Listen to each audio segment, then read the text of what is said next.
Rhea Childs. If Rhea Childs is in the room, we would like you to come up here if you could.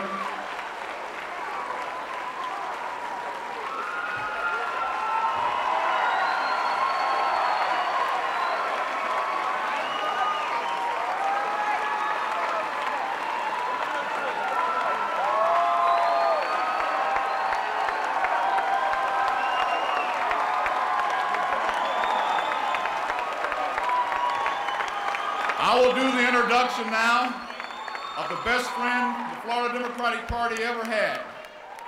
He's been here many times before. A little over a year ago, Republicans looked forward to dancing on the grave of the Florida Democratic Party. Republicans had captured the House, the Senate, the governor's office, and the majority of the state cabinet. The champagne flowed, and Republicans became intoxicated with their newfound power. But intoxication led to exaggeration. The Republicans had badly underestimated the resiliency of the Florida Democratic Party and its core constituency. Republicans did their best to divide and conquer that core, but they would soon discover that dedicated Florida Democrats are unified by a blood much thicker than water. And I believe that's the truth from the bottom of my heart. Today,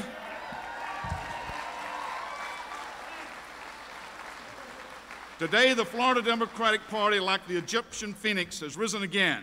Republicans could not extinguish that core. Today, the fire is spreading. The pundits and the press and the Republicans may be slow to admit it, but the Florida Democratic Party is again organized, energized, and unified, and confident looking towards elections in 2000.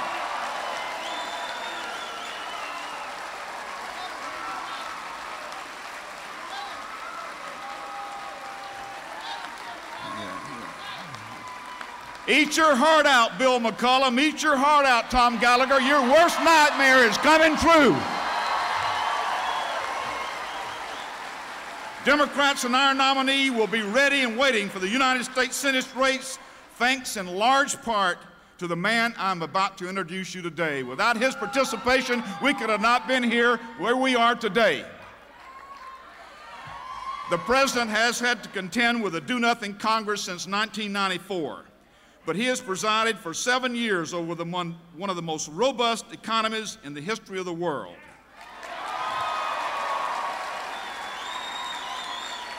He's helped create millions of new jobs. He has put more teachers in classrooms. He has placed more police on our streets. He has moved thousands of people from welfare to productive employment. He has placed thousands on the path to their American dream. I could go on and on for hours about this man and his accomplishments and his contributions to the nation. But without further delay, I present to you a man I have respected and admired since I introduced him 17 years ago at the Florida Democratic Convention in 1981. He is a longtime friend of all Floridians and a special friend of the Florida Democratic Party. I present to you the President of the United States, Bill Clinton.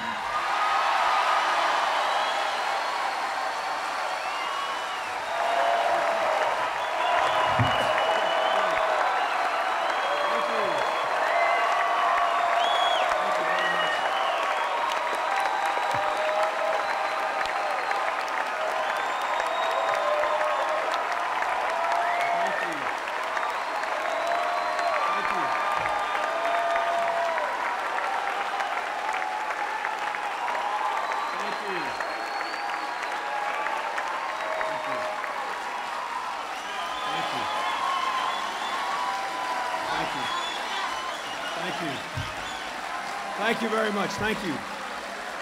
Thank you. Now, folks, you all sit down now. Can you sit down? I'm a little hoarse. So I can't shout you down, and you won't be able to hear unless you sit down and relax here. Let me say, first of all, I want to thank my good friend, Charlie Whitehead, for inviting me here and for being willing to take the reins of this party again. I came here in 1981, 1983, 1987, 1991. Only Arkansas have I visited the Democratic Convention more than I have in the state of Florida, and I thank you very much. You know,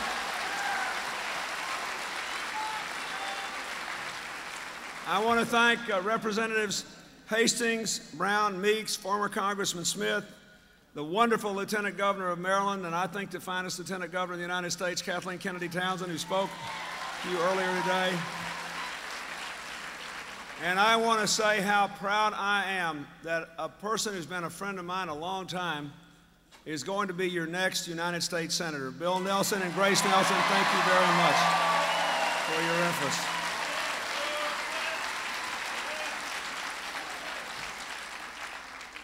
I also asked if Rhea Childs was still here. You know, it was almost exactly a year ago that Lawton Childs passed away.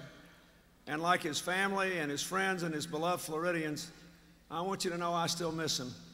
He was my friend, he was my mentor, he was my ally. His legacy is alive and well in the good things he did in Florida and the good things that we're doing in the United States. And I'm honored to be here. Now, let me tell you, I know you've probably noticed we're about to get into an election season here. And you may have noticed that I can't run for anything this year. So I want to tell you how come I came down here. First of all, it was almost 8 years ago exactly when the Democratic Convention of Florida in December of 1991 put my campaign on the map. And I came to say thank you.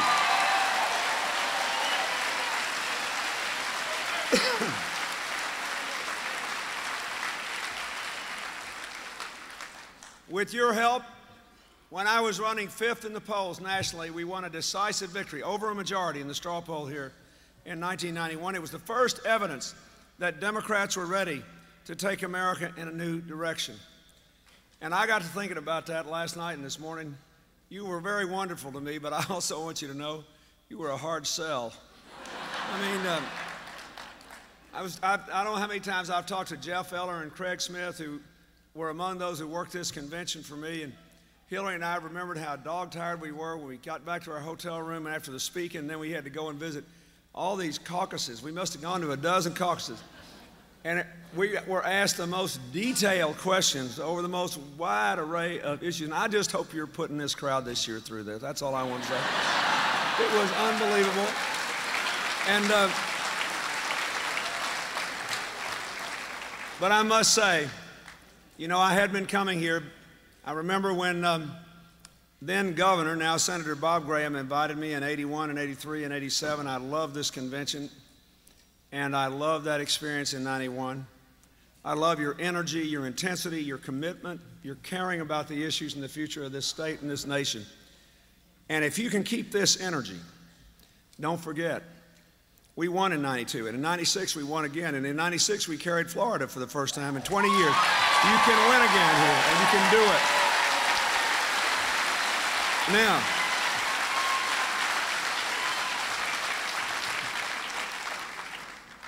every time I try to take a walk down memory lane, some of the political press says, oh, well, he's thinking about his term being over. Well, I'm not either. I got 14 months left, and I'm going to give it to him every day until I go. But since this is an election year, I think it's worth taking a little walk down memory lane. In the 12 years before Al Gore and I took office, irresponsible policies in Washington piled up deficit after deficit. We quadrupled the national debt in 12 years. We had high interest rates, high unemployment, stagnant wages, growing inequality. By 1991, when I entered the race for president, we had economic distress, social decline, political division, and government was entirely discredited. And don't let anybody forget it. Now, what a difference 7 years of working for opportunity, responsibility, and community with all Americans make.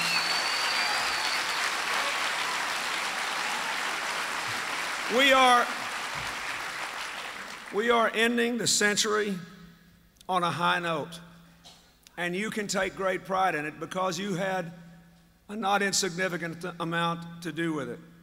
Just last week, we crossed a truly remarkable threshold, 20 million new jobs since January of 1993.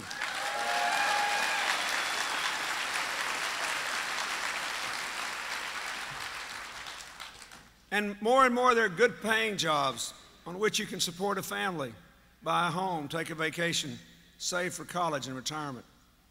So I just want to take a minute here, and I'm going to give you a capsule of the last 7 years. I want you to know it. I want you to take pride in it because you were a part of it, and I want you to share it with your fellow citizens. The Republicans can have all the rhetoric they want. Let people choose between their rhetoric and our record. Now, number one, economically, we have the longest peacetime expansion in our history. In February, it'll be the longest economic expansion in the history of our country, including that in World War II. We have a 30-year low in unemployment, a 32-year low in welfare, a 20-year low in poverty rates. We have the highest home ownership ever, the largest surplus ever, the first back-to-back budget surpluses in 42 years, with the smallest federal government in 37 years.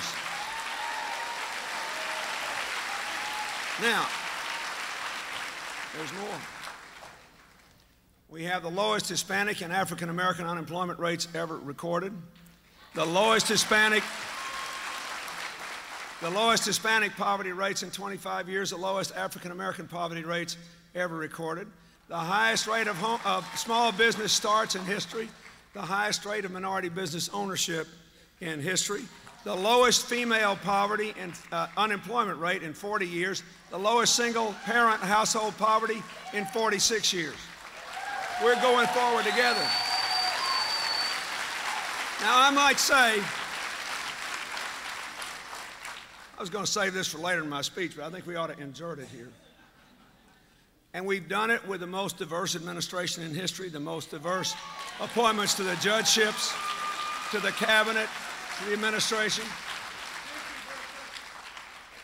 And I think that the record, not me, the record America has established in the last 7 years proves that Mr. Connolly is wrong in wanting to end affirmative action. Can anybody look?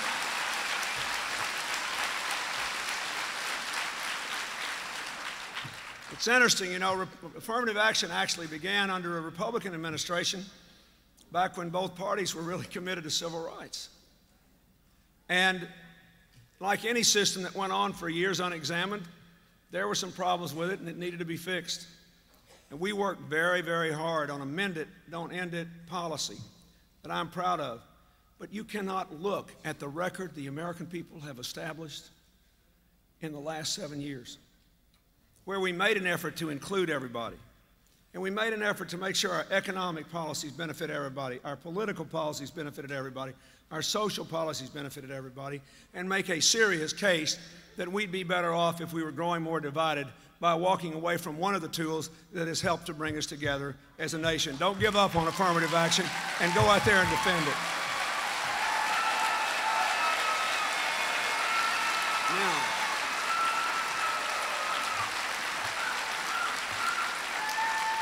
hey, wait a minute. We're not done with the record yet. Y'all just relax.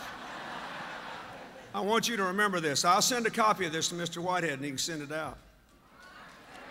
We have, listen to this, we have the lowest crime rate in 25 years. 470,000 felons, fugitives, and stalkers have not been able to get a handgun because of the Brady Bill. All the things the NRA, let me tell you, But the NRA was wrong. There's not a hunter in Florida that's missed a day of a hunting season because of the Brady bill. But there are a lot of little kids in the inner city alive because of the Brady bill today. It was the right thing to do.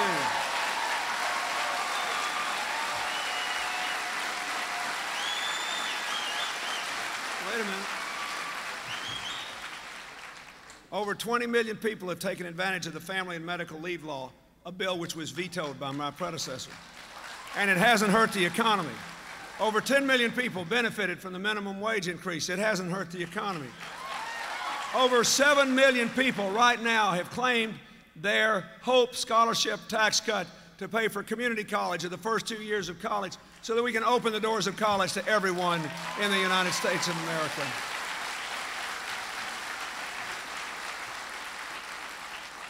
Over 2 million more kids have been insured since the Balanced Budget Act passed in 1997 under the Child Health Insurance Partnership between states and the federal government. 2 million more kids. Over 90% of our children are immunized against serious childhood diseases for the first time in the history of the United States. Over 150,000 young people have served their communities in Florida and throughout the country in AmeriCorps, our National Community Service Program. It took the Peace Corps 25 years to get the number of volunteers we've achieved in 5 years in AmeriCorps. Now, these are just some of the facts. Let's talk about the environment. The air is cleaner, the water is cleaner, the food is safer. We have the lowest production of waste materials in our country in 20 years. And 20 years ago, we had 50 million fewer people.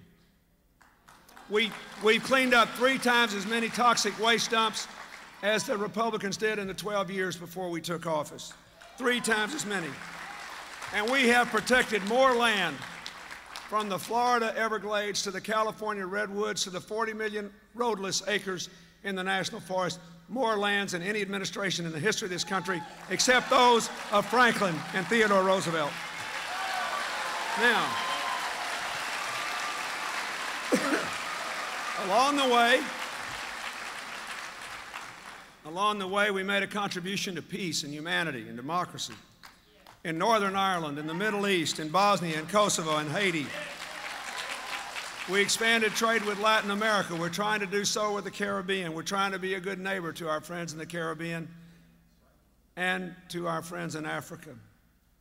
We have reached out to reduce the nuclear threat from Russia to North Korea, to establish a decent relationship with China, which is important to our future. And the world is a safer, stronger place than it was 7 years ago. Now, I say this to you to say not how great we were, but that we had good ideas, focused on giving the American people the conditions and the tools to make the most of their own lives, focused on creating opportunity for every responsible citizen, focusing on creating a community of all people in this country who are willing to work hard and be good citizens. And the American people did it, and I am very grateful. Hillary is very grateful. We are all very grateful. But I want to say to you,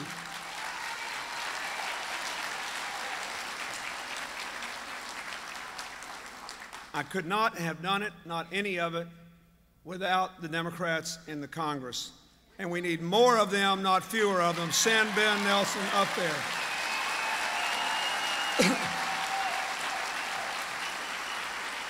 And I want you to know that it would not have happened without the Vice President. And I want to, again, I want you to listen to this, and you can see I'm a little hoarse, so I can't, this is from the heart. Now, these are facts. From his vote to break the tie on the '93 budget, which is what gave us the ability to balance the budget, got interest rates down, got the economy going, to his vote to break the tie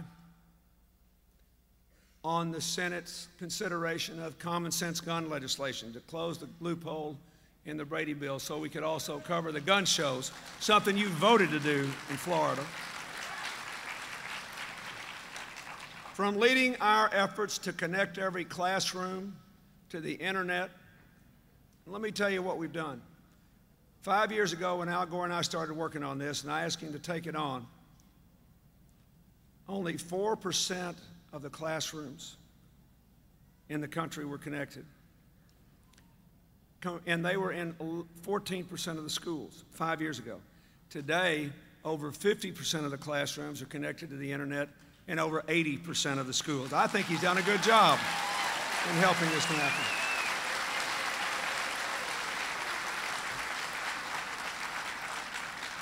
From running our Empowerment Zone program to bring economic opportunity to poor areas, to supporting our policies and developing so many of our policies to strengthen the American family, to leading our reinventing government effort, which has given us, I will say again, the smallest federal government in 37 years with a higher level of support for the American people, to supporting every tough decision I have had to make as president, from guns and tobacco to Bosnia and Kosovo. I can tell you that in the history of this country, he is the most effective and influential vice president who has ever served. Now,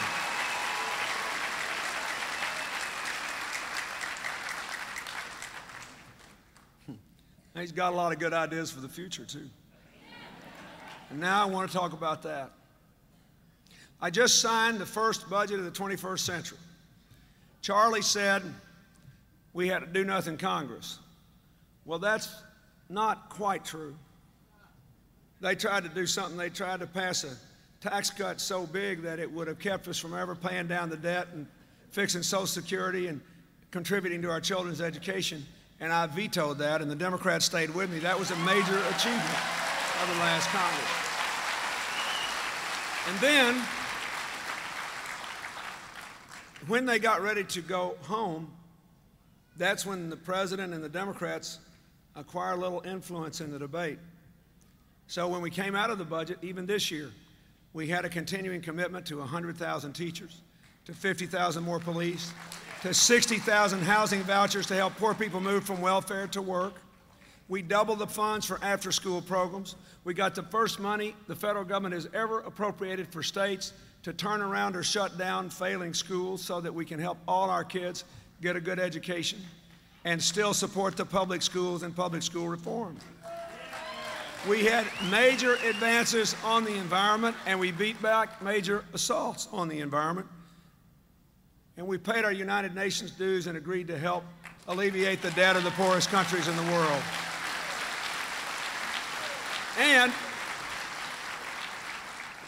we fixed some of the too severe cuts in the Medicare law from the 1997 balanced budget, restoring funding to hospitals, to nursing homes, to other medical providers needed to help the 39 million elderly and disabled Medicare beneficiaries.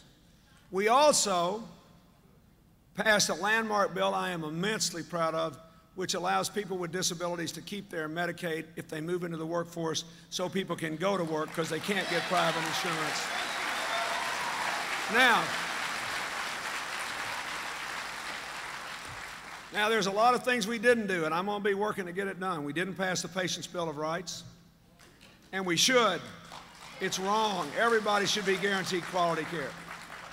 We didn't raise the minimum wage again, and we should. We didn't close the gun show loophole and acquire child trigger locks, and we should. We didn't pass the hate crimes legislation, the Employment Non-Discrimination Act, and I believe we should.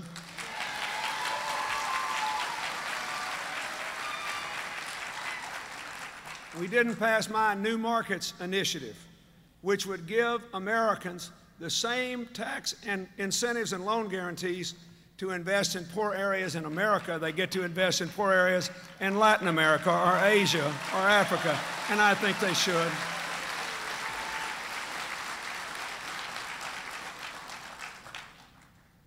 I hope that they will agree to let China join the WTO and give them normal trading status. Why? Because you already know we got a big trade deficit with China. This bill, this agreement I made, gives more options for American farmers, American manufacturers, American investors. All they get out of it, and it's not insignificant, is they get to be in the World Trade Organization where we'll all have to live by the same rules, but we get dramatically greater access to their markets. It means big, big jobs and incomes for farmers and workers in America, and I hope it'll pass. Most importantly, I hope we will find our way next year to protect Social Security and Medicare in the face of the baby boomers' retirements. Now, I want to talk a little more about that. And this is what I want to tell you about the election. We've got a great record. We, you and me, all of us, we've got good ideas. We ought to be winning every poll by 20 or 25 points in every race. Why aren't we? Well, they always have more money than we do. And they've been talking to a certain sector of our electorate for so long and telling them how terrible we are. Some people probably believe it and forget to think before they vote. But you can change that. So I want to leave you with this. This I want to be my gift to you. I will do everything I can for the next 14 months. But you have to be good citizens in this election season. And the future of America is riding now on how the Congress races and the governor's races and the president's races and these other things come out. Let me begin with a story. Over Thanksgiving, I got my whole family, my extended family, gathered them up and took them to Camp David. And then after we stuffed ourselves on Thanksgiving, we had some more of our friends come up, and they had some little kids too to play with my two little nephews. And on the Saturday after Thanksgiving, this beautiful little 6-year-old girl looked up at me and she said, "Now, Mr. President, how old are you anyway?"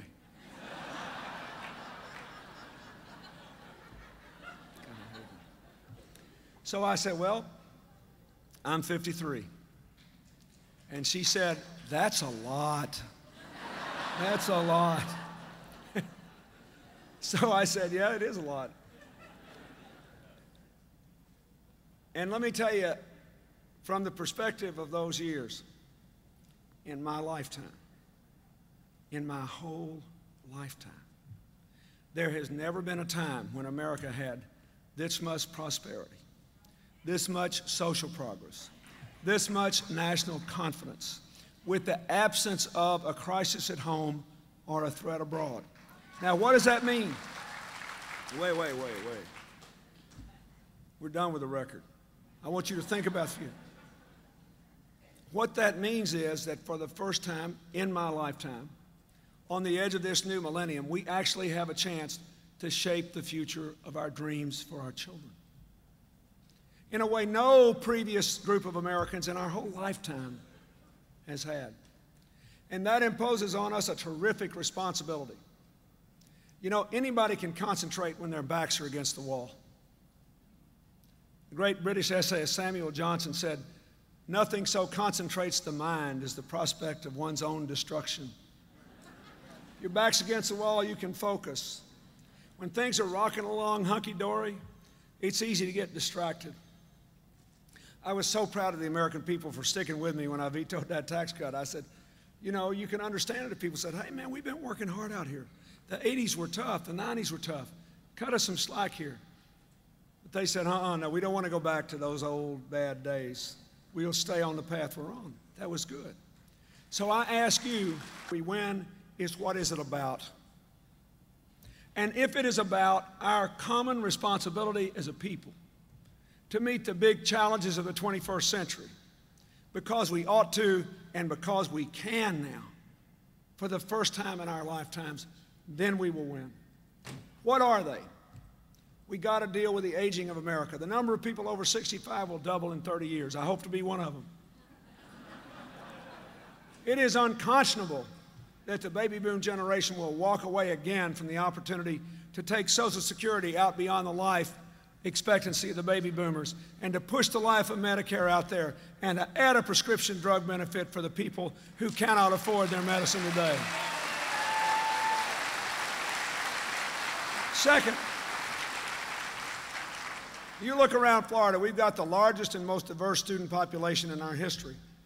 We cannot walk away from our obligation to give all of these children a world-class education. We ought to pass my initiative to help people build or repair thousands of schools. We ought to keep on going and we connect them all to the internet. We ought to give every child access to an after-school program. We ought to make sure the teachers are certified and well-trained and well-compensated. We owe that to these kids. Nothing is more important. Third, we ought to do more to help people balance work and family. More child care. Insure all the kids with health insurance. Equal pay for equal work for women. We ought to do that.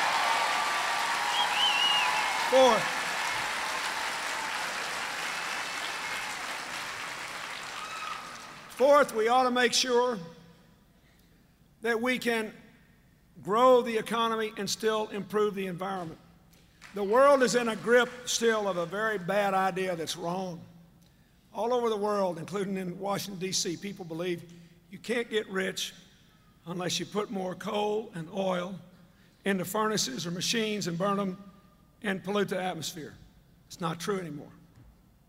It's not true anymore. The farmers in Florida, I predict to you, within 15 years, will be saving all their waste products for biomass fuel. You'll be able to use about a gallon of gasoline to make 8 or 10 gallons of biomass fuel with no greenhouse gas emissions. When that happens, the whole future of that will change. You can buy windows right now that let in 5 times as much light and keep out 5 times as much heat and cold. We have undertaken to green the White House, and we have saved the equivalent of almost 700 cars on the highway by energy conservation at the White House. And it's working just fine. We're all warm in the winter and cool in the summer. A big deal. It'll be a bigger deal to the future, you mark my words. If you don't want the Everglades to flood because of global warming, we better deal now with this. And we can do it. And so, let me just mention 1 or 2 other things. We got the crime rate down to a 25-year low. Good. Murder rate down to a 31-year low. Good.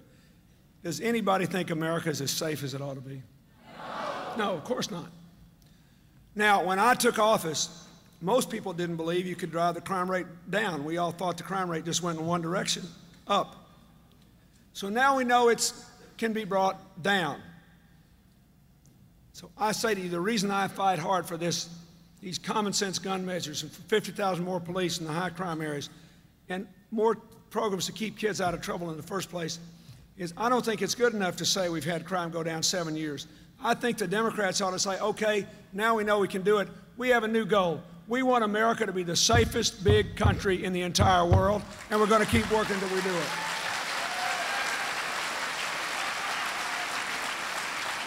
Now, I want to say something about the economy. I think it is terribly important that we keep our party front and center on keeping this economy going. How are we going to keep it going? Number one is, don't forget what brought us to the dance.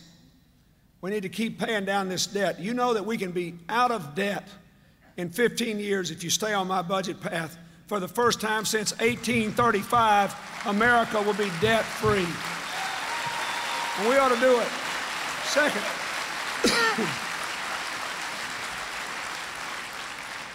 Second, we got to keep working within our party, within our country, with labor and environmentalists and business people till we finally get it right on trade.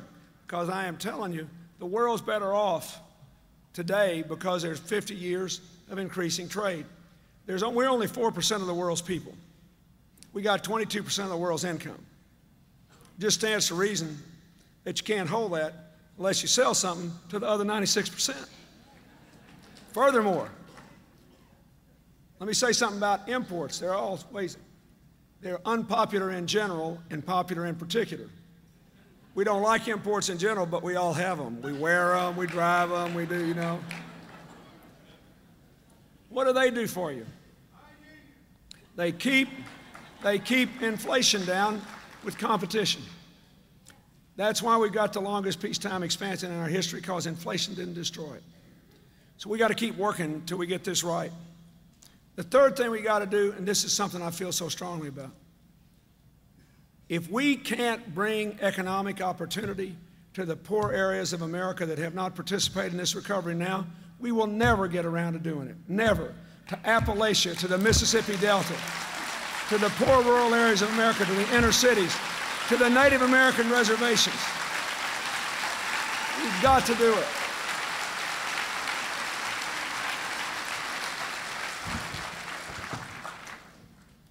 And with economic opportunity, we also have to keep our focus on doing everything we can at home and around the world to get people together, to get people over these conflicts they have over race and ethnicity and religion and sexual orientation. It's crazy. You know, let me just ask you to think about this. Don't you think it's interesting that whenever you read something about the new millennium, they talk about the wonders of the human computer, the wonders of the human genome? Hillary had some people at the White House the other night, one of the guys that founded the internet and one of the principal scientists working on the human gene. And they were, the internet guy actually sent the first email 18 years ago because he had a profoundly deaf wife and he wanted to talk to her at work. And she couldn't take hearing aids. And he said, you know, the intersection of the study of the gene and the study of computers means we can do things that we never could do before. And he had his wife stand up, and she started speaking. And because she has a minor little computer chip stuck way down in her ear, she can hear for the first time in 50 years. Now,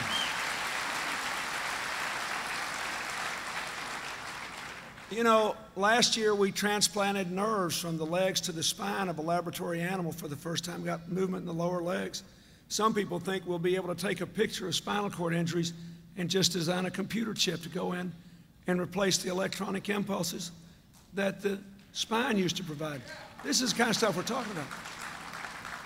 In a couple of years, young mothers will come home from the hospital with their babies and they'll have a little genetic map. And it'll be a little scary. It'll say, you know, well, your daughter has one of these genes that are predictors for breast cancer. That's the bad news. The good news is you know it now, and here are 10 things you can do that will cut her risk by 80%. A lot of my friends who are experts in the field really believe that sometime early in the next century, American newborns will have a life expectancy of nearly 100 years.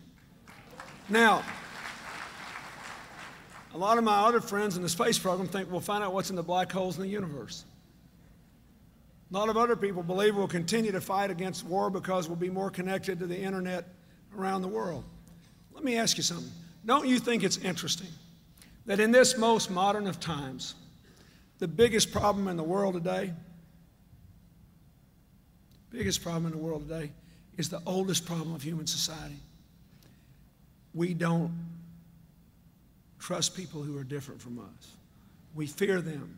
It's easy to go from fear to dislike, from dislike to hatred, from hatred to dehumanization, and then to violence.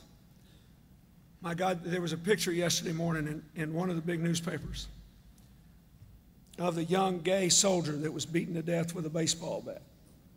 And right next to him, the young soldier that beat him to death. 121, 118. I was looking at these two kids thinking, you know, they're young enough that they could be my children. And both these young men put on the uniform of our country, and I could have sent them someplace to die. They both swore to go wherever I told them to go and do whatever I told them to do. And I was aching for the young man who had died and for the young man whose life is now destroyed, who wasn't born hating that way. Somebody had to teach him to do that. And so I say to you, you want to know what makes us different? The best politics in 2000 is doing right by the big challenges of the country. If people believe the election is about who's got the best record and who's got the best vision for the big challenges, lifting us up and pulling us together, listen, our crowd's going to do fine. If we talk about the aging of Americans, Social Security and Medicare, if we talk about the education of our children, if we talk about growing our economy and helping our agricultural and manufacturing sectors while improving the environment, if we talk about balancing work and family, we talk about bringing economic opportunity to poor people and getting this country out of debt for the first time since 1835. And if we talk about the most important thing of all, which is manifested in the hate crimes in America and in the continuing conflicts from the Balkans to the Middle East, and thank God in the peace agreement in Northern Ireland, and we hope there'll be one between Israel and Syria soon, because they're coming to meet next week. People have to find a way not just to tolerate, but to celebrate their differences, and to be secure in doing it because they believe down to the core of their being that what we have in common is even more important. We got to let a lot of this stuff go. Our party can take the lead in doing that. So go out there and talk to people about what's happened in this country in the last 7 years.